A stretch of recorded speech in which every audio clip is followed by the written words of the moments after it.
আজকে তিস্তার দুই পারের এক সুন্দর মেলবন্ধন হয়েছে। রাজারহাটের কুড়িগ্রামের আতিক মুজাহিদ ভাই আর আমাদের এই পারে কাউনিয়া পীরগাছার আমি, আমরা দুটা মানুষ আপনাদের সামনে দাঁড়িয়েছি। আমরা আমাদের এই তিস্তা নিয়ে, আমাদের এলাকা নিয়ে আমরা বড় ধরনের স্বপ্ন দেখি। স্বপ্ন দেখি গোটা উত্তরবঙ্গকে নিয়ে, গোটা বাংলাদেশকে নিয়ে, এবং আমরা আপনাদের প্রতিবেশী।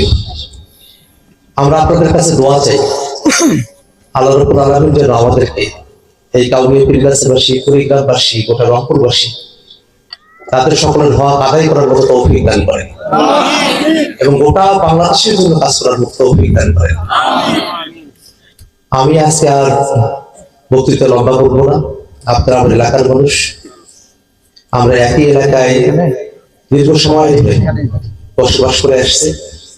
আল্লাহ রাব্বুল আলামিন যেন সামনের দিনের যে সংগ্রাম, সেই সংগ্রামে আমাদের সকলকে বিজয়ী আকারে, গাজী আকারে সামনের দিনে পথ চলার মতো সুযোগ দেন, সেই দোয়া আপনাদের থেকে কামনা করে আমি আমার কথা এখানে শেষ করছি। আসসালামু আলাইকুম।